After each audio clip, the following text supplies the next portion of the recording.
So now we will see styling forms in CSS. So guys, basically the look of an HTML form can be greatly improved with the help of CSS, and this we are going to check with the help of example, and we are going to see how we can style the forms in CSS. So let us move to the VS Code over here. So simply inside this HTML file we are going to create a form. So basically we are going to create a div tag with the class container over here, and inside this div tag let us create a form in this case. So guys, basically we are going to use the form tag over here, and then inside this form let us have couple of text boxes over here. So what we will do is simply we will have the input followed by colon, and then we will have the text input. So basically we are going to set the name attribute as first name and also the ID attribute as first name over here. Also for this input let us have the label so that the user can recognize what kind of input is expected inside this text box over here. So guys, basically we are going to have the label tag,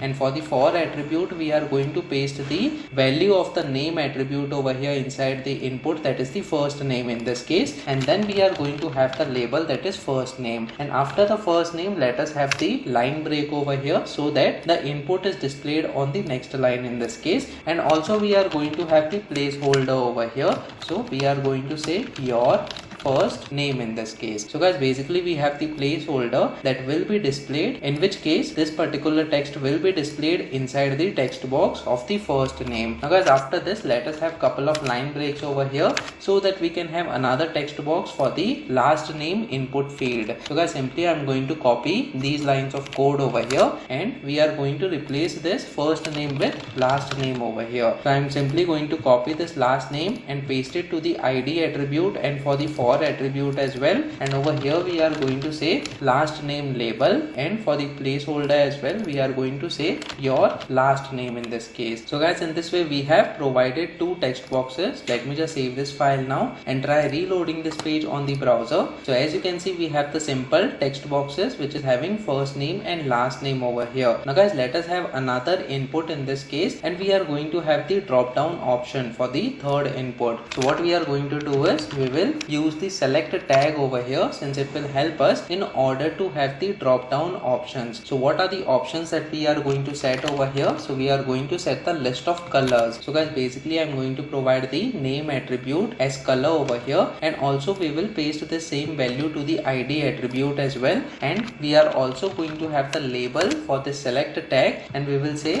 select your favorite color. So guys, basically you are going to select the favorite color over here. So guys, for the for attribute we will say color as the value, and the text that we are going to display for this label will be select your favorite color. So guys, basically the user will be allowed to select the favorite color from the list of options. Now guys, what are the options that we are going to provide? Simply we are going to use the option tag over here, and we are going to have some colors over here. So basically we will have the first color as blue, and let me just copy this line of code multiple number of times, and let us say we have the other colors as yellow, green and red. So guys, as you can see we have different options over here for the color selection. We have blue, yellow, green and red colors. Now guys, apart from this let us have the submit button as well after the select tag. So simply we are going to have couple of line breaks over here, and then after this we are going to have the input with the type submit. So guys, basically we are going to say input colon submit in this case, which is the emit abbreviation, and simply we are going to say value as submit in this case. Guys, after this label we are going to have the line break so that the list of options are displayed on the next line over here. So guys, as you can see we have these lines of code inside our HTML form. Let me just save this file now and try reloading this page once again on the browser. So this is how the form will look like on the browser without any CSS properties. So guys, this is a very simple form. It is not looking that attractive, but with the help of the CSS properties that we are going to see now, we are going to make this form little bit attractive with certain background colors and the borders as well, so that you can include it in your project, and based on your project requirements you can apply the different CSS properties. So guys, what we will do is inside the style.css file that is attached to this particular HTML file over here, first of all we will style this particular container div tag over here. So simply I am going to copy this class name, and inside the style.css file first of all we will use the dot character followed by the container, and let's say we have certain background color for this div tag. So guys, basically we are going to have the background color for this entire form over here. So let us say we have the background color as this particular color, which is a light blue over here, and then guys, let us also have some border in this case. So basically we are going to set the border as 2 pixels of the solid type, and let's say the color is gray color for the border. Let me just save this file now and try reloading this page once again on the browser. So as you can see, we have set the background color and the border for this particular container. Now guys, let us have certain space on the left and top of these particular labels, which is inside the form, so that they can be placed a little bit away from the border of this particular container. So let us provide the padding of, let's say, 20 pixels in this case, and apart from this, let us have certain border radius as well for this container. So we will provide the border radius of 5 pixels in this case. Let me just save this file now and try reloading this page once again on the browser. So as you can see, we have provided the padding, which will help us in order to provide the spacing between the labels and the border of this particular container, and apart from this, we also have the border radius. Now guys, let us decrease the width of this particular container since it is taking the entire width of the screen. So let us set the width to 30% of this particular screen width. So over here, simply we are going to say width as 30%. Let me just save this file now and try reloading this page once again on the browser. So as you can see, we have set the width of this particular container as 30%, and also let us get this div container at the middle of the screen. So what we can do is simply we can set the margin as auto over here. Now guys, what is the use of this auto value for the margin property? So basically from the left and right of this particular div container, the margin will be set in such a way that this entire box will be placed at the center of the screen over here, which means the margin left and margin right will be equal. So let me just save this file now and try reloading this page once again on the browser. So as you can see, we have got the form at the middle of the screen. So in case in your project requirements, if you want to center the div element over here inside your HTML file, so simply you can use the margin CSS property and provide the value as auto so that the div can be placed at the center of the screen. Now guys, let us provide certain styling to the submit button as well. So what we will do is simply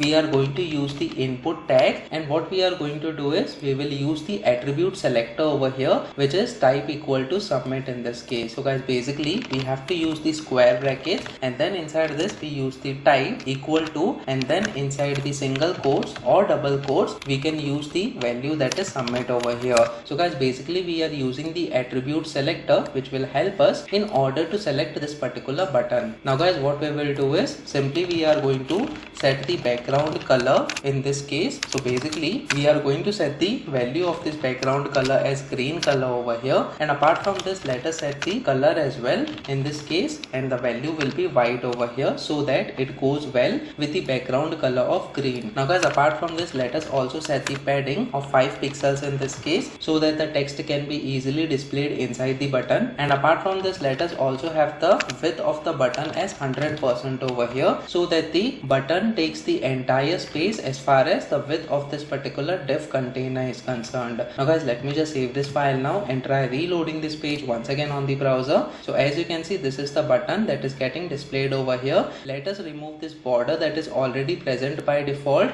and also set the pointer when we get the cursor over here on this submit button. So guys, what we will do is simply we are going to set the border property as none in this case, and also we will set the cursor over here as pointer. So as you can see, this is the cursor CSS property, and simply we are going to set the value as pointer. So let me just save this file now and try reloading this page once again on the browser. So the border is removed now, and when we get the cursor over here on this button, the cursor is changed to the hand icon or pointer over here, which is one of the good designs as far as HTML form is concerned. Now guys, when we get the cursor over here on this button, let us change the background color. So what we can do is simply we are going to use this attribute selector. So I'm going to copy this line of code over here and paste it, and on hover we are going to change the background color. So we are going to use the pseudo class that is hover over here, and then inside this we are going to change the background color of this button when the user gets the mouse on this particular button, that is the submit button. So guys, what is the color that we are going to set? So basically we are going to set some lighter version of this green color over here. So simply simply we are going to change this green color to little bit light in this case. So let us set this color over here. So let me just save this file now and try reloading this page once again on the browser. Now if we get the cursor on the submit button, as you can see, the background color is updated now. So guys, whenever user wants to click on the submit button, the background color of the submit button will be changed, and this is one of the good designs as far as HTML forms are concerned. Now guys, apart from this, what we will do is let us also increase the width of these text boxes and the drop down option in such a way that it takes the entire width of the container over here. So what we can do is simply we are again going to use the attribute selector in this case. So we will say input, and this time we will say type it is equal to text this time, because both the input tags over here are having the type equal to text in this case. So we are going to say type is equal to text,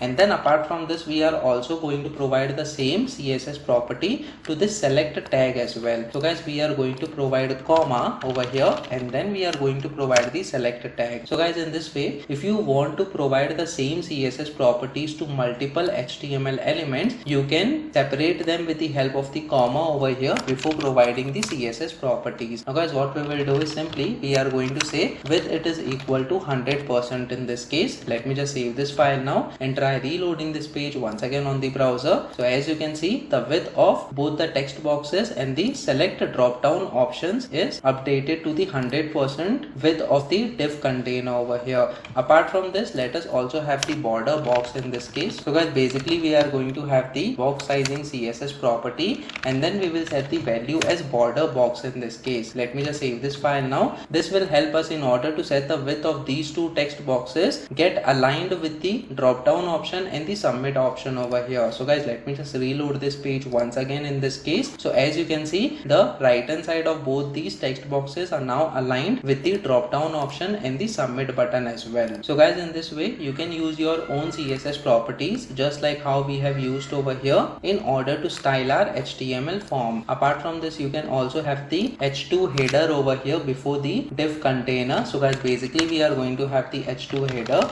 and then we will say below is the form to be filled. So guys, basically this is the header that will help the user to submit the form in this case. Now as far as submitting this form is concerned, it will be the part of the JavaScript tutorial which we will be covering in the upcoming videos. So comment in the comment section below whether you have learned something out of this video. Please make sure that you like this video so that it reaches to more people, and subscribe to this channel so that you get the notifications on upcoming videos as well. The next video that we are going to talk about is counters in CSS for automatic numbering. So stay tuned.